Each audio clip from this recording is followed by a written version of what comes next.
Wow, it's been a minute, ladies and gentlemen. Welcome to the Get Reelisms podcast, episode 96. I am Adam Chase Rennie. And I am Christine Chen. Listen, we made it. We're back, boys and girls. We're here. We were My never goodness. gone, though. We were always in your hearts. No, we were always in your hearts. One was more stressed than the other. One might have had more fun than the other, but it doesn't matter because, you know, it's the life. It's the life. You know what I'm saying? But nobody wants to talk about me. What the fuck? Are you out of your mind? You think this is No, a podcast is about know. me? You're goddamn stupid if you think you're coming to the podcast thinking you're going to listen to me. Well, I want to know, why were you so stressed out? Oh, there's so much happening. It's so depressing. I don't want to talk about it on the podcast. It is so sad. It will bring down everybody. So okay. No, let's move on from that. But one person amongst us went to motherfucking Burning Man. What the fuck? Are you crazy? Christine, how was Burning Man? It was the most transformative experience I've been to, and I can't wait to go again. So yeah. Oh, you're already locked and loaded. You're ready to go to next year, huh? Oh yeah. I actually overpacked. Being a type A, I overpacked so much that I think I have actually enough resources for 2 Burning Mans at least. Why'd you pack so much the first go? Well, Burning Man's all about radical self-reliance, and you're supposed to bring in everything that you possibly need.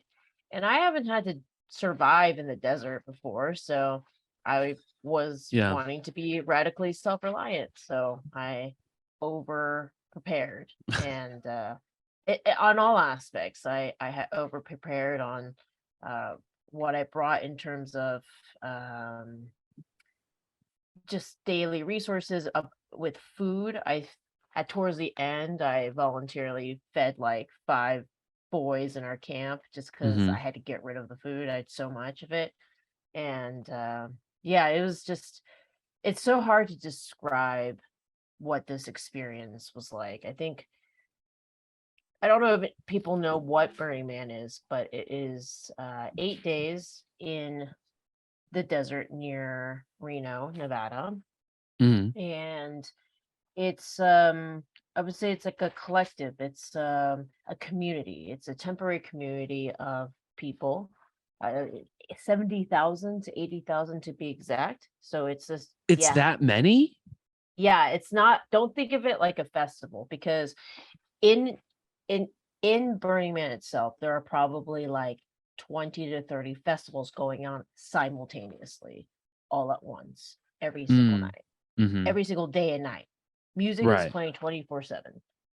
This is how expansive it is. And it operates like a city would. There is a post office, there is an airport, for goodness sakes. And granted, this is all temporary. Like, all this disappears after those 8 days plus strike days and stuff like that, like completely gone. And it's mind-boggling until you're there. I think when you're there, you know that it's going to be big, but I think the first time that I really realized it was I had forgotten my cooler. I came and traveled in with my friends on an RV, and they had encouraged me to try doing Burning Man by myself the real way, which was camping. And they said, find a camp that speaks to you. And I found Afterglow, which is like a spa and well-being camp. And they were like, well, you can hitch a ride with us, and we'll drop you off the camp. And like, we're close. They're lying. Their camp was absolutely not close to my camp whatsoever. It was at 445 and D, which is like across the playa, which in itself driving took 30 minutes to get there because of how slow you have to drive and how many things that you have from one camp to another. From my camp specifically to their camp. Driving 30 minutes? Yeah, it took forever. And it's huge. When I say it's huge, it's huge. And you have It's like to, getting to the city of Austin from my house. Like, that's crazy. it's because you can't like drive really fast. You're not on highways and stuff. You're Oh, right. driving at God, like five Jesus miles. Christ. Yeah, you're Yeah. driving at like 5 miles Driving per literally hour. on sand, on Exactly. On dirt. sand, 5 miles per hour in dust. And Yeah, yeah. that's crazy. And I remember forgetting my cooler off of the RV. And I'm like, I don't know how I'm gonna get this cooler back because it's giant, and like carrying this thing across the playa is gonna be a shit show. And some Brits that I just met that day volunteered to help me. And I remember getting into the car and driving there slowly, and that was the first time I had an actual preview of Burning Man. And Mm. we passed it, so many camps that were still being built. It was so big. There were so many, just like, it was this like sensory overload of just stuff to see. Just keep like people on bikes, and like we're passing through all this stuff, and finally reached the other camp. But it's just so big. And because of that, you get over FOMO really quickly. And oh, someone has a question. It says, hello, Christine. Takeaways from Burning Man. Do you think it will bring you new inspiration for films you work on going forward? Mm. Oh, I already started. Okay. I already started a Burning Man script. So Which, let's set the Burning Man yes. script to the Okay. side, and let's get Okay. back to Sorry, camp. I'm like, okay, camp. It's okay. I'm writing it down. Okay, write it We're on down. track, Okay, baby. we will answer that question. Hmm. And so I think what the camp is like is that it's a co-op type Yeah. system. So every camp, you can't just like have a camp randomly. You have to be approved Right. to have a camp.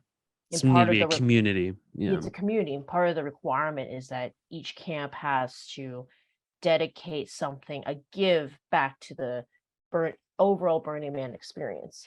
And so like our camp was providing wellness and spa treatments, right? Hmm. There's camps that provide music. There's camps that provide food and resources and stuff like that. And within those camps, you operate also in a community co-op base. So we all had, this was the part that was a little bit unexpected, but like now I'm like, oh, well, that makes perfect sense. You have to contribute to the camp too. So you can't just, well, you can, but it's frowned down upon. It's called plug and play. Is like, you're not supposed to just buy, a ticket and just go and like get wasted and have fun, right? You're supposed to Hmm. go and contribute to the overall wellness of your camp. So you actually have chores to do. So like our camp, we were required to do 2 work shifts, 2 3-hour work shifts of like helping out the camp. And at first it's annoying because you're like, well, I paid all this money and I want to go explore and enjoy Burning Man. Why am I working?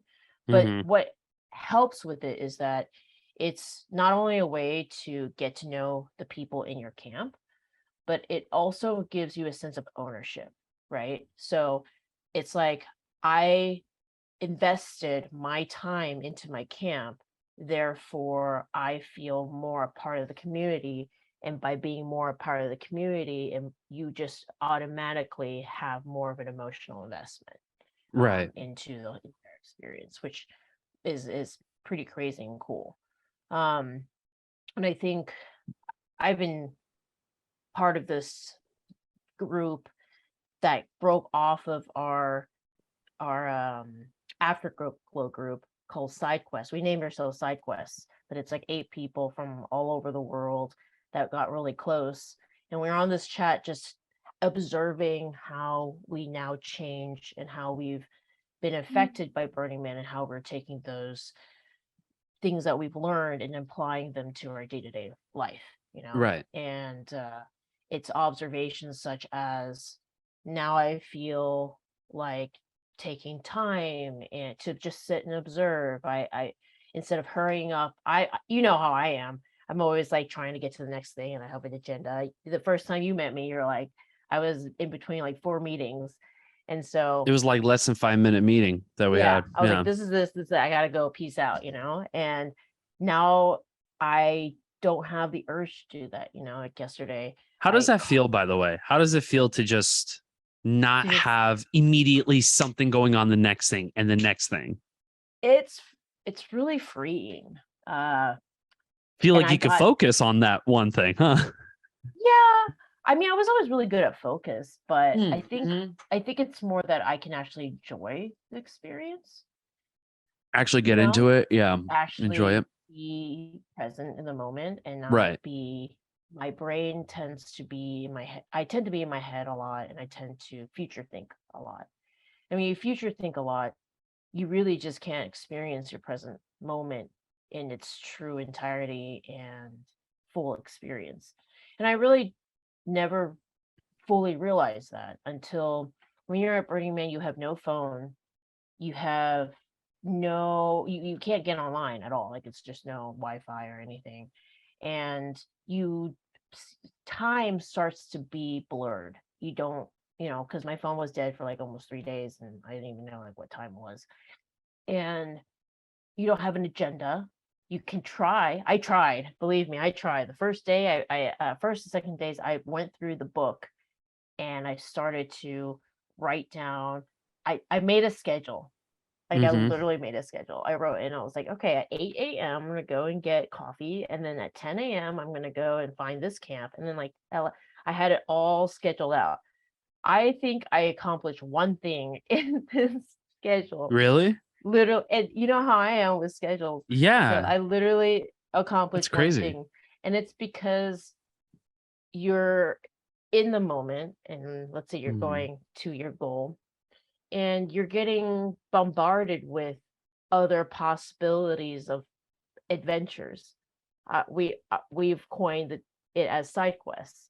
So I remember the day when I was going by myself on a bike, and I'm like, okay, I have these 10 things on my list. The first thing is get matcha green tea, and I like drive. I'm like biking, and then I got somebody coming out, be like, hey, there's grilled cheese. Anybody want grilled cheese? I'm like, yes. and and then you go there and everybody wants to talk because that's like a whole thing. So you're standing in line and then you find that somebody's from Vancouver, somebody's from Germany, whatever. You just start chatting with these random people and you're like, oh, you guys are like beautiful, nice, cool people. 1 hour later, you're like, oh fuck, I still need to go to my next destination. So I get my bike, I go, and then someone's like, iced lattes. I'm like, hell's yeah, I don't want that too. Holy shit, it is like a little city. What the fuck? Great. You got like bars, you got fucking coffee shops, you got, that's crazy. To galore. And I'm like, oh yeah, hell yeah, I want to go there. And then, of course, that's awesome. 1 hour later. And then I'm back on track and I've got like 30 minutes to get this other camp. And by that time, I'm just like, fuck it. It's fine. I'm just going to miss that. Let's try the next thing on my list. And it's this all the way to, the end of the day is just like side quest after side quest after side quest. So Tamina, who is part of Team Side Quest, I may or may not have told my side quest team to come and hang out on our Get Reelisms podcast. But the first question was from Anthony from Side Quest. But Tamina was saying, what was the best part of Burning Man for you?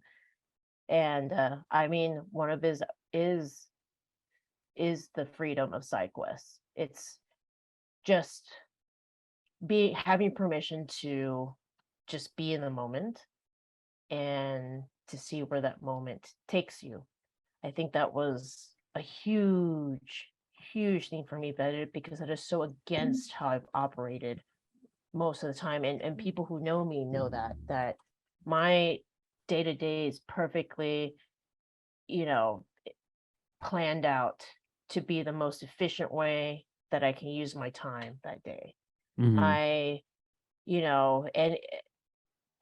plan out to an extreme where I map out routes to where my locations will be, so that I know that I won't like backtrack or won't take too much more time driving or whatever. That's like any kind of errands and stuff like that. It's literally planned to the T.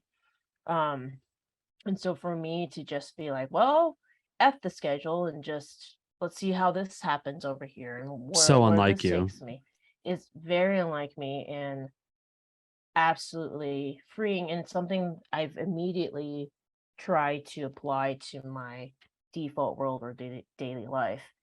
Yeah. Yeah, I How's that have. working Yesterday, out? I can tell that I'm happier, Hmm. for sure. I feel like things are just, you know, brighter or more interesting or more excited. There's just being hyper aware of my surroundings.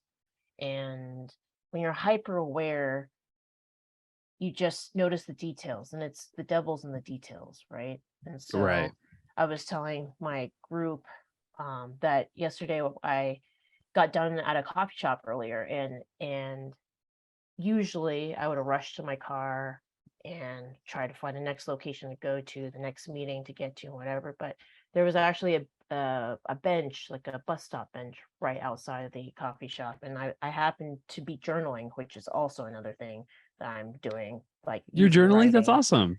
Well, like I've been journaling, but like I type usually, but this time like I'm Right. trying to just write, and Yeah. I just sat on the bench and just started just enjoying the weather and writing, and like there were like 30 people that passed me that honked, like just honk, and usually that would be like fuck you, dude, but I calmly just observed and thought Wave. it was really funny and waved and like participated and was like, yeah, sure, you're welcome. I know I'm fab, you know.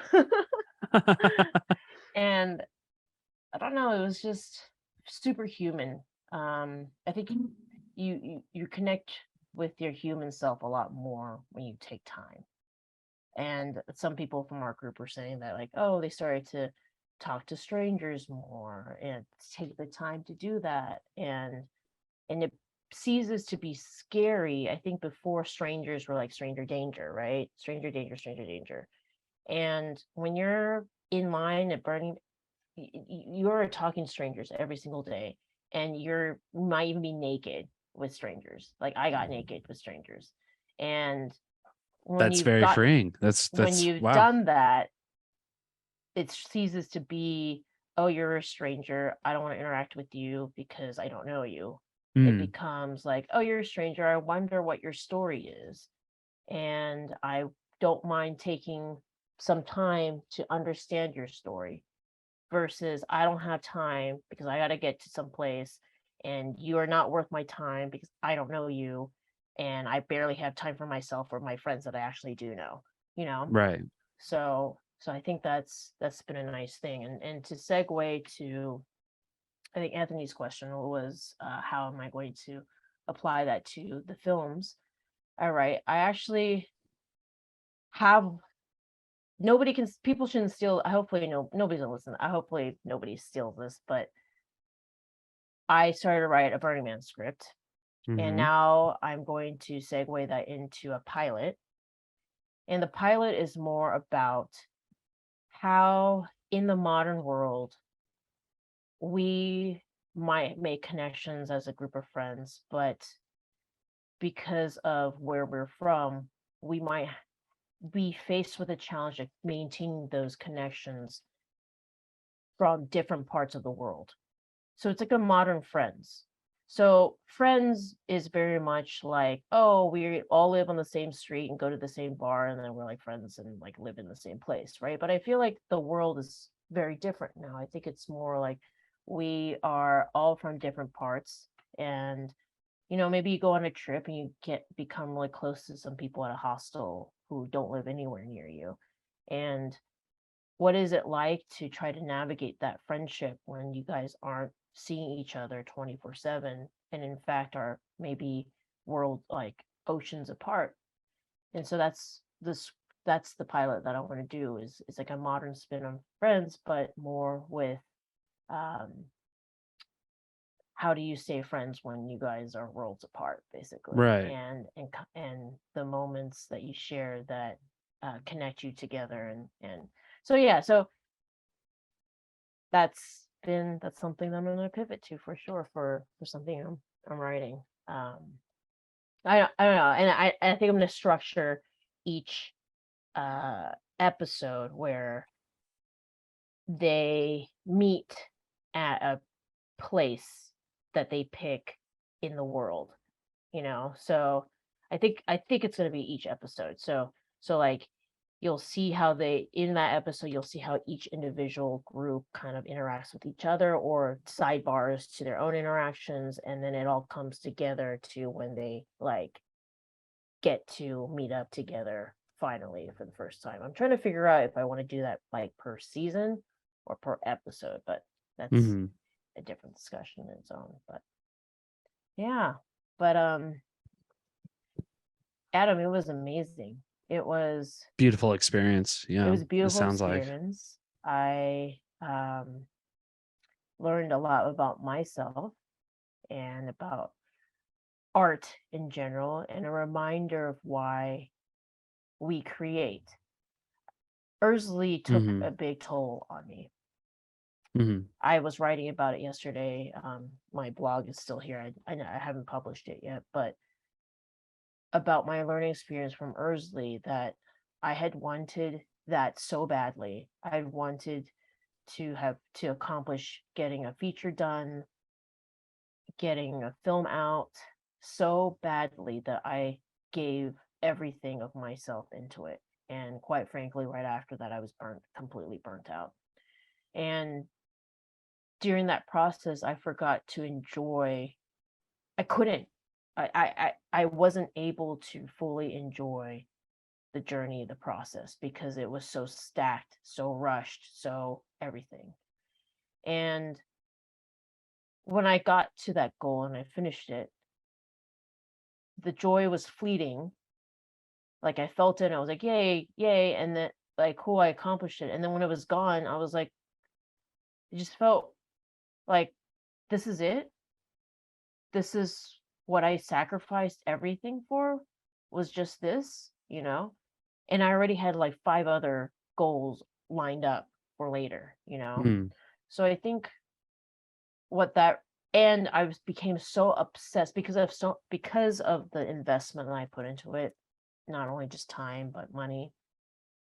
I became so obsessed by the idea of permanence and what making impact with my film meant. So the way I can explain it is, in the film world, it's all about, they tell you it's about the numbers, right? How many people watch your film, what your reviews get. It's all measurable numbers. And it's hard to not get wrapped up into it about, okay, well, I have to have 50,000 people watch this or it's not successful, or I have to have these reviews or it's not successful, and you get bogged down by that and obsessed with it, and you forget why you created it in the first place. And the reason why I'm going on this tangent is because going to Burning Man, there were these incredible, beautiful pieces of art, beautiful stuff that like you could see in a museum, that you could see in a park and stuff. And a lot of them only exist for those 8 days at Burning Man. And then they get burned up, dismantled, or destroyed. And it completely goes against the concept of permanence and of making a lasting impression and getting so many views or whatever. And it's like, why did these artists spend so much time and resources creating for something that only lasts for that moment in time? And it made me really question, like, why was I putting so much emphasis on the end result of hitting these key, these key measurements, And I just had to step back and be like, look, I should just appreciate the fact that I finished this project and have that moment, enjoy that moment, and whatever comes after that, like, it's beyond my control. And like, I made this film because I love the journey of filmmaking, and that's the part I should find the most joy from. And it was nice to let that go, because I kid you not, I would wake up at night freaked out with thoughts of, what if nobody ever watches Ursley? Right. Yeah. What if nobody gives a shit? What if this film literally fades into oblivion? Like, what is my life? What is the purpose of it? You know, what is the purpose of of that? And it would just freak me out. And now I'm like, I don't care. I really don't. I am happy that I accomplished something that I wanted to. And I don't care if people hate it, love it, as long as I know that I've impacted just a few people. It's quality versus quantity, right? So the pieces of art in the desert, they know that somebody's going to see it once, and yeah, oh, thank you. Meeting you has made an impact in my life. It means spread light to my husband and myself. That I really appreciate that. And but yeah, no, it's that. It's going on the tour showed me that, like, Yeah. being able to meet people face to face and see that, like, they were affected and genuinely enjoyed the film. Yeah, it's not like millions of people yet, or I don't know if we're trending on iTunes or Amazon or, that type of thing, but just to know that in the moment I impacted people's lives is good enough, and Yeah. everything else is beyond my control. And then I think it's for somebody who loves being in control and thrives in the comfort of being in control, being forced to not be in control was Mm. absolutely freeing. It's something I Mm. didn't know that I needed, you know. And so Until you experience it in the moment, then in until I that moment you're experienced like, the moment. oh, I needed this. Yeah, in the I've been moment. yearning for this and I had no idea. Yeah. Yeah, and I've had to really think about in the moment, like, what does that mean, right?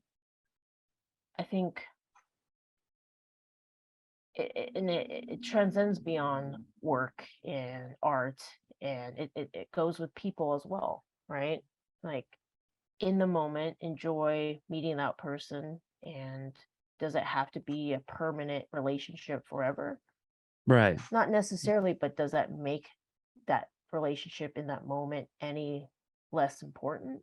Hmm. No, it doesn't, right? I think I've gone through life thinking, like, okay, I only care about really connecting to a few people that have long lasting relationships forever in my life. And if it's not that, then it's less important. And I think that's not the right way to go about it. I should Yeah. treat everybody as I'm going to connect with you in this moment as deeply and genuinely as I possibly can, whether or not we continue to be permanent, long lasting friends forever is okay. It's okay if it's not. But if I can make an impact on you right now and you remember that, then that's already beautiful in itself. Does that make sense? Yeah. Because it's a moment you have for yourself with Yeah, that other person. And it's organic because you're face to face with that person. So with you're that person. seeing it in real time, instead of like you're lurking in the movie theater, waiting for people's reactions and shit, you know? Yeah. Yeah, So, it's being in the but I mean, moment. it's different and that's also rewarding in of itself too. But Sure. I wanted to ask you though, like, how does it feel to like see that objectively, but also understand like your work transcends beyond statistics, KPIs, how many people are going to see this, how, is it going to work in this city, that city, where, like, how does it feel to just be like, focus on that art and understand the impact you made with that art, as opposed to just like seeing the statistics just for Yeah, itself? it's definitely just pressure relieved. And Yeah. it's interesting because I once somebody wise, my professor, John Doggett, he actually came to the screening. He had said a long time ago that if I can get to a place where I learn to let go, to truly let go, that's Hmm. when I'm going to start creating the best art. Hmm. And I really hope that that's the case. It, and I also remembered a separate conversation when I was with my really good friends, Darren and Christine, and I was commenting about how much pressure I felt all the time, pressure to do something better, bigger, more better than what I did before and stuff. And she asked me, is that pressure self-created, or do you really think people are giving you Right. that pressure? Yeah. And I really thought about that. I was like, you're right. It's all in my head. It's probably all in my head. It's probably just me thinking that people are doing that, Um, and this comes with also separate, a little bit different experience, but like when you're there, I remember the first day, about a big thing about Burning Man is like self-expression and like wearing things that express yourself. And, I had all these outfits planned. But then day one, when I put on my first outfit, I was so self-conscious about it. Like I hid in my like tent until I felt like other people were also like wearing more like elaborate costumes and stuff. And it was all in my head. This idea of like people are judging me, or people are observing and making their thoughts about me. And I think I just got over it toward the end. Like I started to be okay with, if I feel good about what I'm wearing, if I'm happy with this, then that's literally all that matters.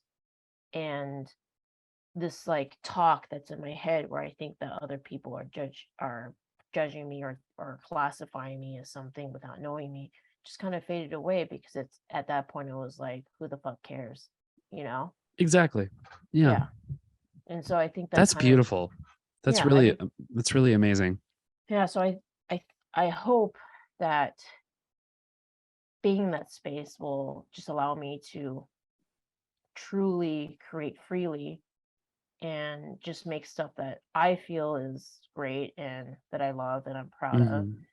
and then send it off in the ether and just do it again. Uh, Tick Tick Boom kind of explores this a little bit. Have you seen That that?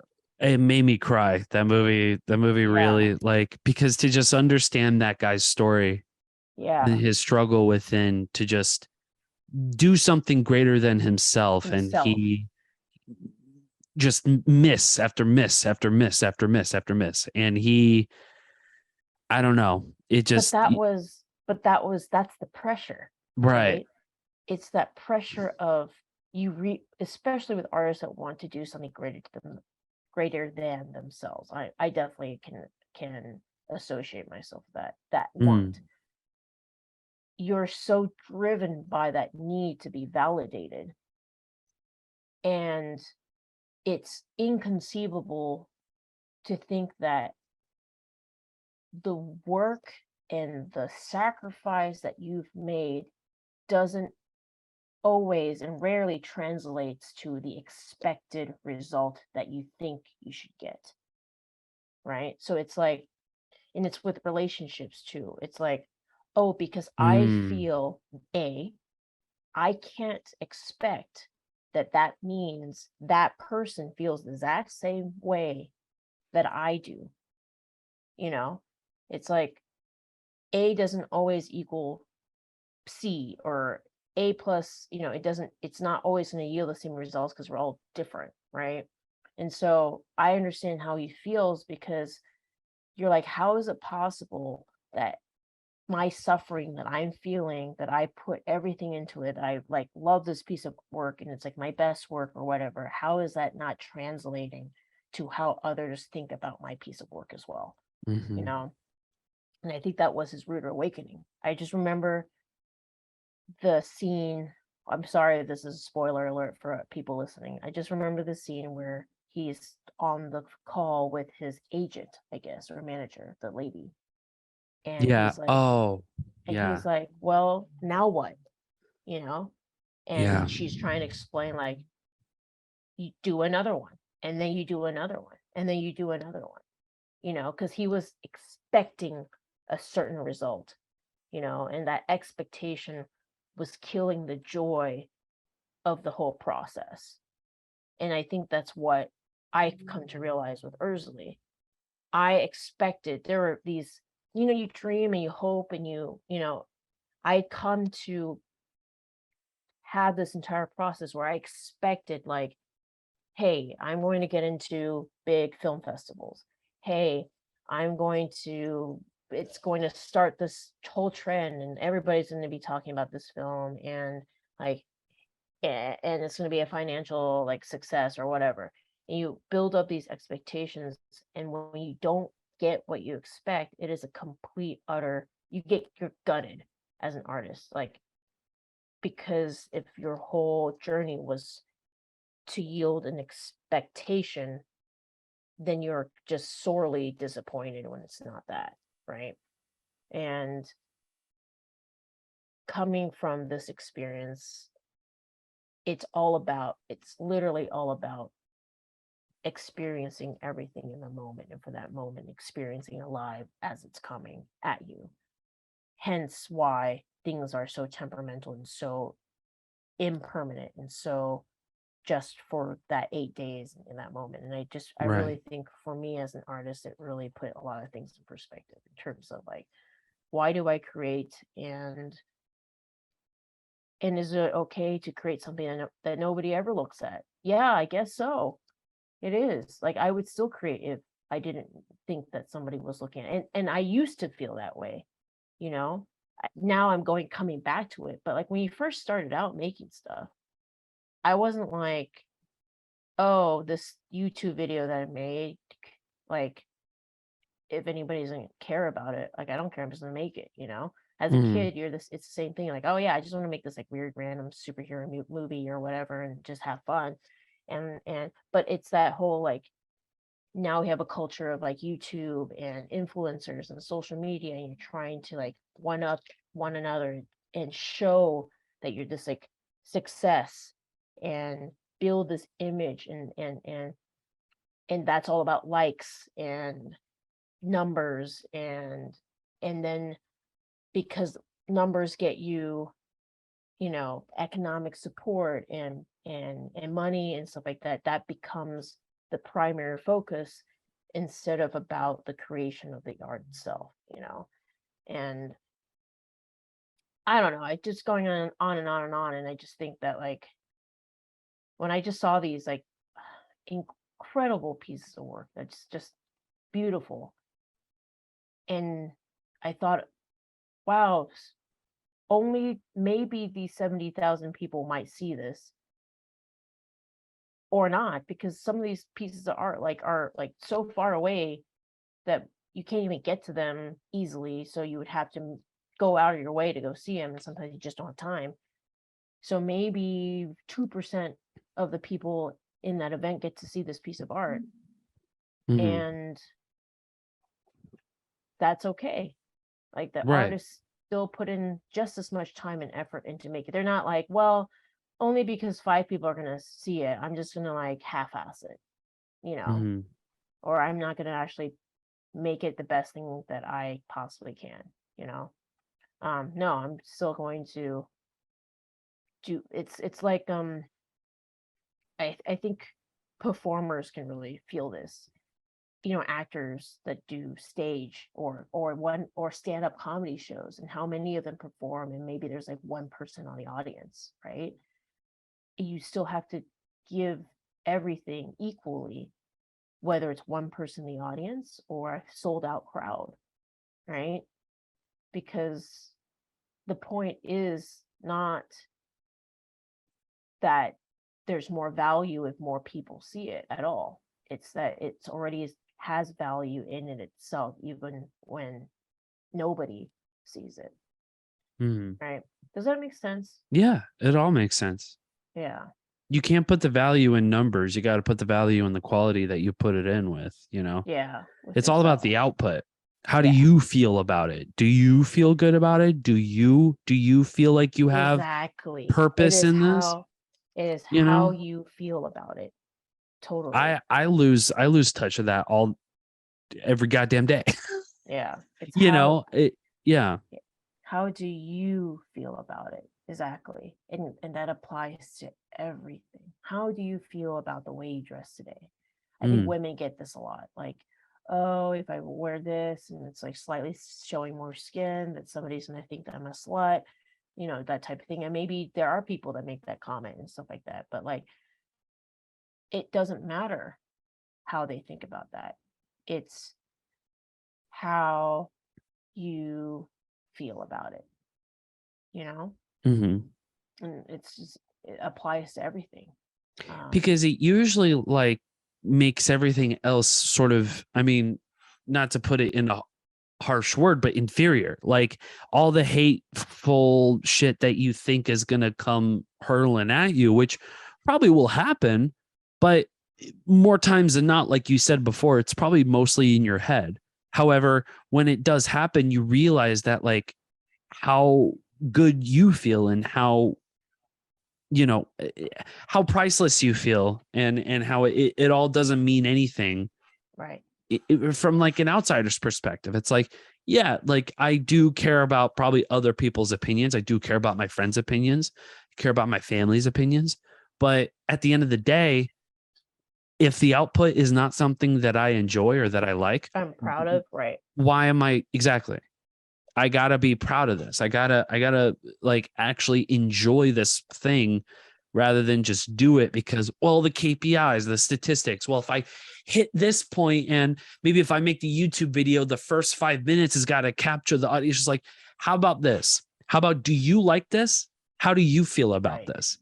And I always have to remind myself that it's an old, like, I like philosophy class back in college. Like I studied about like Greek mythology and all this, and and also like work of art and stuff like that, and how people perceive their art and whatnot. And it's like I read Aristotle too. I don't know if you read Aristotle, like Poetics and stuff like that. Yeah. But there's a part of it where it's like, if it doesn't transcend you and if it doesn't make you feel like the work that you're putting in is worth anything, regardless of an audience or not, that's only for you to decide. That's only for you to really, because if you do worry about the audience numbers and stuff, yeah, you can craft it to where you can get more eyes on it. But is it the quality that you feel like you enjoy? Yeah. And Like some people don't know. Some people just don't know until it happens. And then they're like, oh, I feel empty. I feel shellless. And I don't know why. It's like, yeah, because you're not enjoying it. Creating. You're not creating for your true authentic self. You're creating Exactly. for a purpose to elicit a certain result. And this has to do with like when I was in the early stages of distribution, when the distributor was like, oh, you should have made something more mainstream. Right. So it's like, because mainstream sells and you're trying to get numbers, but would I feel good as a creator making something that's more mainstream? No, because there's a reason why I'm told the story that I wanted to tell, and I'm proud of the story that I decided to tell. And so in the end, as long as I'm happy with what we created, then all else needs to take a back seat or not even be a consideration at all. And I really was I truly was reminded of this from Burning Man. It's something that I really needed to be in touch with, because I got so jaded so overworked, so jaded from doing the entire process and through the tour and everything. And to be reminded by that was really freeing, and it's something I'm sure I won't always remember it. And so I'll just have to constantly remind myself when I find myself backtracking, like, oh shit, like, do people care? Or like, only 2 people listen to our podcast, or that type of stuff. Like, does it really matter? No, because in the moment we enjoyed doing it, we find it beneficial, and really that's all that matters. And as my professor is right, when you're able to let go, then you're purely creating for the art for the sake of art. And I think that's when you create the best art. Which I have trouble even like understanding that, like at times, especially when I'm just trying to do my own thing, you know, or I'm Yeah. getting sucked out by life itself. You know, I tend to not let things go. Things dwell into my head, you know, well into, you know, when I need to go to bed and I just don't sleep, you know, and I, you know, come back, repeat all the same shit every single day.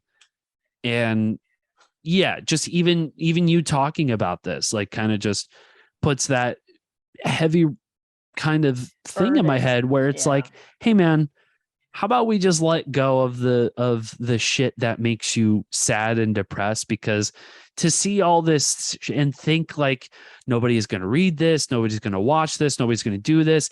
I don't want to do it. Fuck this. I don't Right. want to It deal with that. paralyzes you. It paralyzes you when you're in your head like that. It And does. I hate it. Like I truly don't like it. And then I always wonder to myself, I'm like, why am I not doing the thing that I really enjoy doing? Because I'd Right. rather dwell in the sadness because it's the easiest thing to do. It's right here. You know, so but that's not the point. The point is to that's kind of with life, right? It's like you got to appreciate the process of it all. And even if the results aren't the results that you want, like that agent said in Tick Tick Boom, just keep fucking going. Just keep Do making the another thing. one. Do Yeah. another one. Maybe do it differently. Maybe do it, you know, the way that your previous idea had it or whatever the fuck. You just have to follow your gut and understand what tickles your fancy, essentially. Like Yeah. what gets you excited? What gets you up? Like what gets you up out of bed? You know, that feeling or that thought of just like, oh yeah, I'm in this industry and I can create some crazy shit and I love that and I can engage with it every single day, you know? Yeah.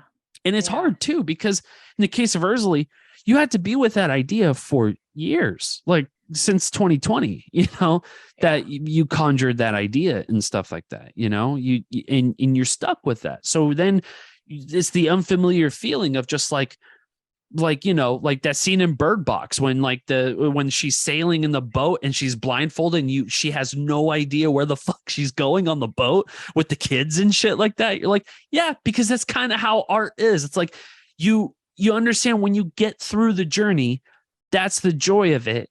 And maybe the end result is the thing that you're looking for. But if it's not, the journey's okay already too. worth it anyways. Exactly. The journey is already worth it anyways. Yeah. Yeah. And I think so much of that stuff with Burning Man, like just you plan and then you don't go to your actual destination, but you've taken 10 plus side quests and all those side quests were amazing. And then that final goals, maybe you do make it to it, then great. But like, even if you didn't, it's okay, you know? Just being in that moment and taking the time to be okay to not have everything go perfectly as planned is great. You know, it's okay. It's I don't know. It was just really freeing and it really helped me get through a lot of blocks um but of myself and how I create that I hope that I can continue to apply to everyday life and ultimately find like a greater happiness than I have been before, you know, just because of Right. self self put, pressure, self I don't know what word I'm trying to say, but um, you know, now I can Your self-worth, you mean? Is that what you're trying to say? self like I did it to myself. What's that called? Like Oh, self-inflicting. Yeah. self-inflicted. Yeah. Yeah, Yeah. self-inflicted pressure. Yeah. So now I'm like, I'm gonna create and not worry about what happens after, you know? Yeah, And I because and I there's oh, sorry, go ahead. oh no, because you can't predict the future no matter how much you Mm, want to. And I think it's within the nature of people like me who thrive in the world of control. Do you think that you can control everything? And we're time and time again, we are disappointed when we learn that we cannot, yet we put so much weight on it.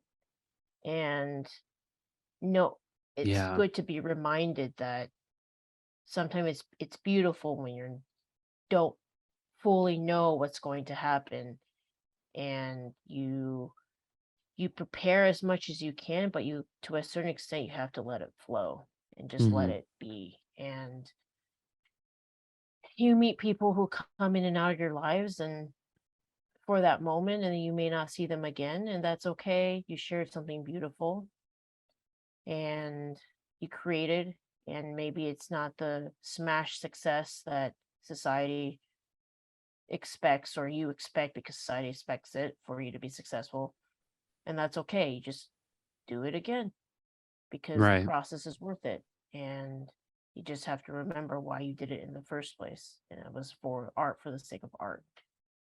And Right. Yeah. yeah, Because so it feels like, and I don't want to speak for you, but like for me, and I feel like a lot of people do feel like this way.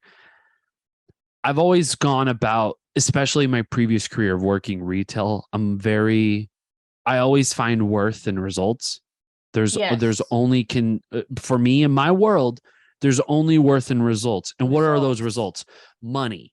If I'm Yep, getting enough money, then I can do X. If I'm yep, doing X, then I can, move on to a different job and get more money. It's just like, yep, it's what I thought, that self-fulfilling prophecy, that it's like, oh yeah, no, money is what makes the world go around.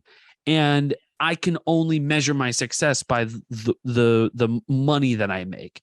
And yes, even just saying that makes me want to hurl myself out the window.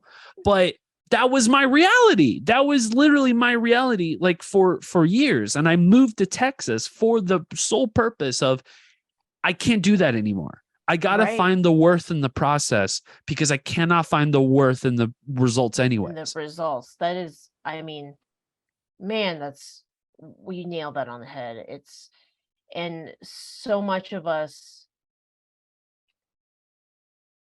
if you're not in a healthy mind space, emotional mind space, then you start to define your worth by your productivity.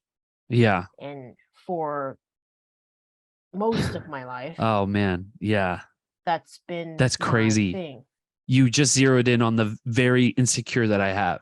And Yeah. that is the worth and the productivity. Because if I'm lazy all day, I feel like shit. you are complete shit, dude. Like Yeah. you have accomplished nothing and you should be ashamed, actually. Mhm.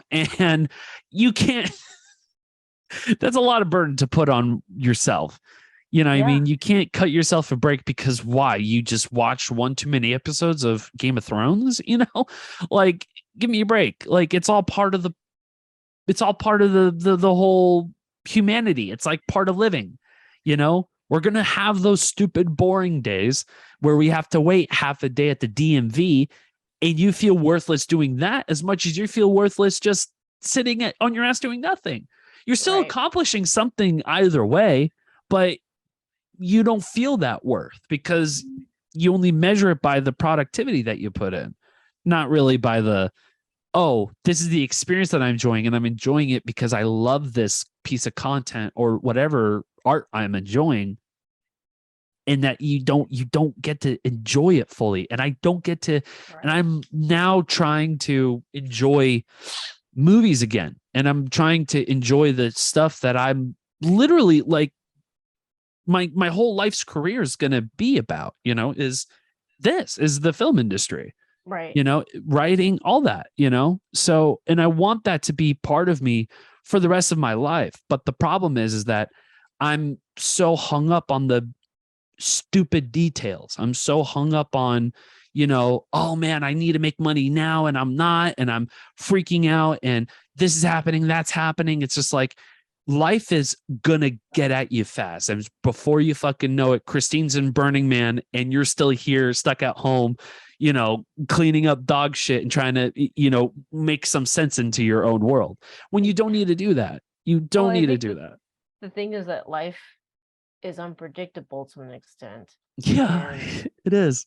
no matter how much you try to control it, it could take you in places that you didn't expect. And if you already formulated an expectation, you will always be disappointed because it's not what you expect. But what if like what you didn't Right. expect is better than what you expected, you know? Oh, So you that's also have to, and that happens awesome. more times than not. And Yeah. so why not just go through life without expectations and just enjoy the process of getting somewhere, and then moving on to the next side quest and enjoying the moment of where you are at that point, and not be paralyzed by having the expectation of having to produce something, you know, at a certain time, a certain like reaction from people, and just enjoy it while you're in it, you know. So That's so beautiful. Almost made me cry. That's beautifully said, Christine. That's great. And I'm glad that you found that too. I'm glad that you had this experience with Burning Me and that you want to go back. I was worried that you would come back and just be like, be like, dude, there hell was no. dust everywhere. I got in my underwear. I hate it. Oh, the whole Well, experience. there was that too, but like but that was, I don't know, it was, and what I've heard from people is that the default world, or our present world, it's so easy to get pushed back into old habits. And so going back is a nice way to consistently remind you of the things that you learned, but maybe unlearn while you're being pummeled with societal expectations. Fuck. So, Yeah. and so now I know, and I can't wait. And I'm going to try to continue to remember the things that I learned, which is being present in the moment, to create for the sake of creating, and to go through life to the best of my ability of not forming expectations, because there is something beautiful about not being in control all the time and just exploring the world as it comes at you, and taking the time to experience and feel the things that come at you, versus predicting or trying to predict what's going to Future happen, thinking. Yeah. future thinking, and being disappointed when it's not what you expect it to be, you Mm-hmm. know.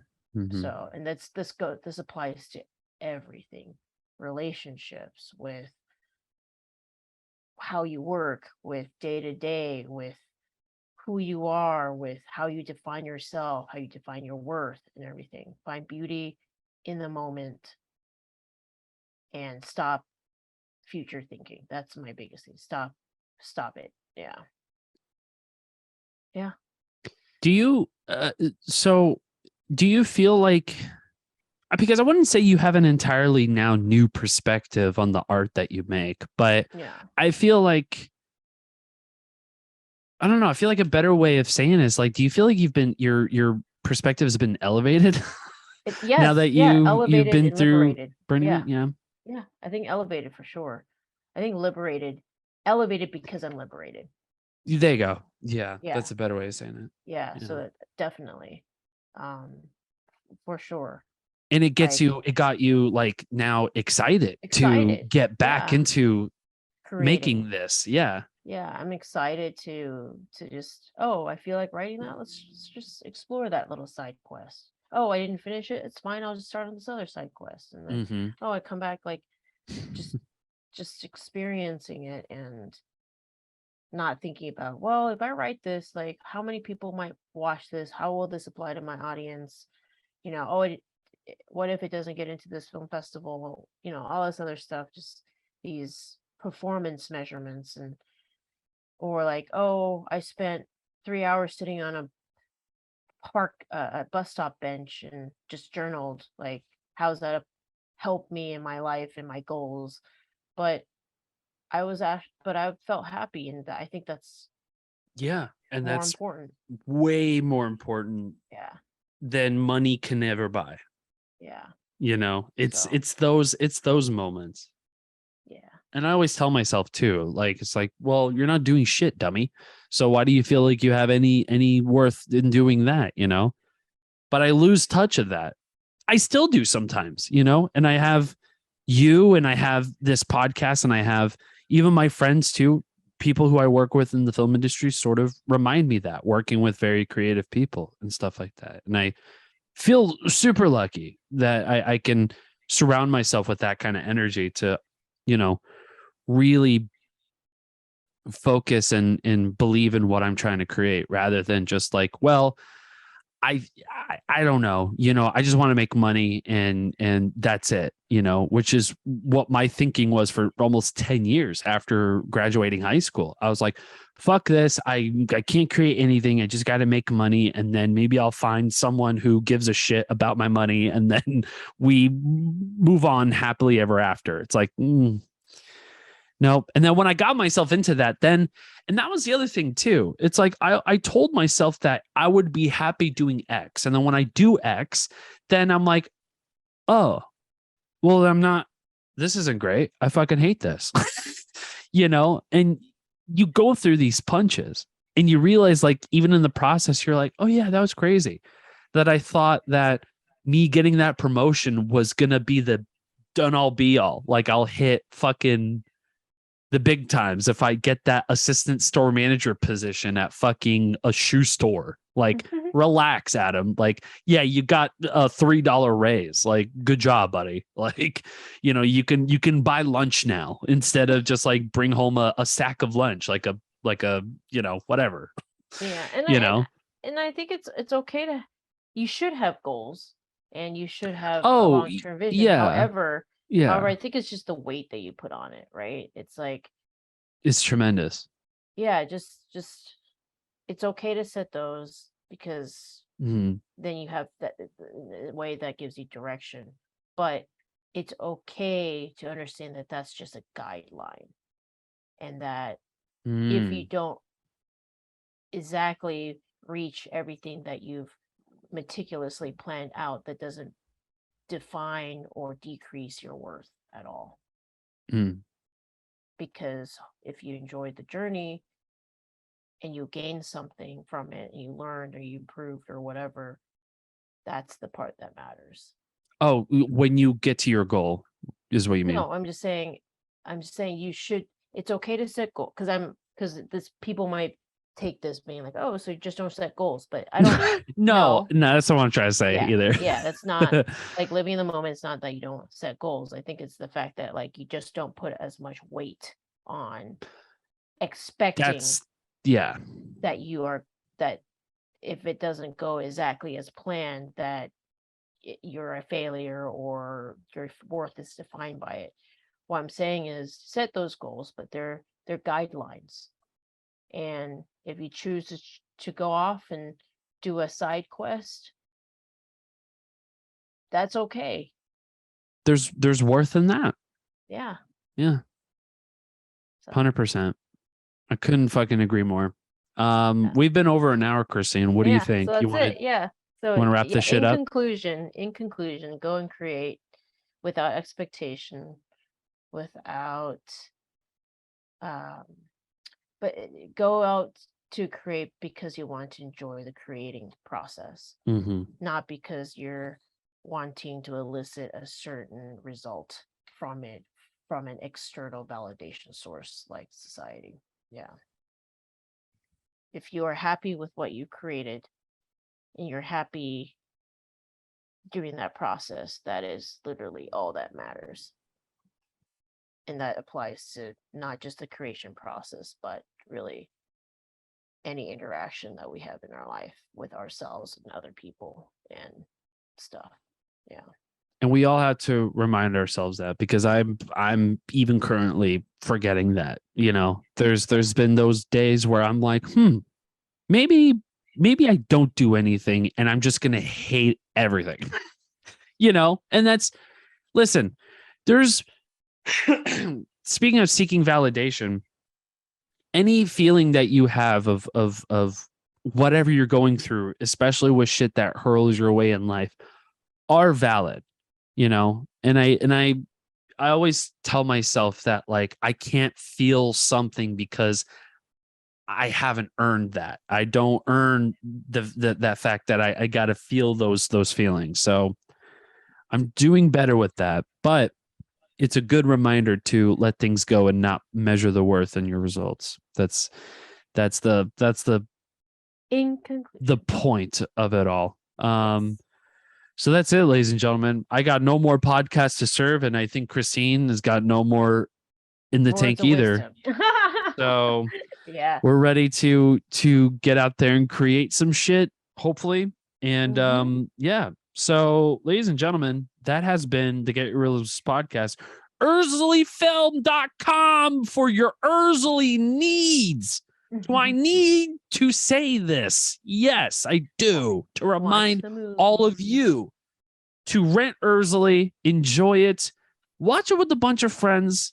That shit is meant to be watched with a bunch of friends. Yeah. So go watch it, UrsleyFilm.com. Get it on iTunes, anywhere you stream, rent videos. Come on, give me a break, will you? And then, did you think we forget what the podcast is all about, ladies and gentlemen? We haven't. I haven't. I have not.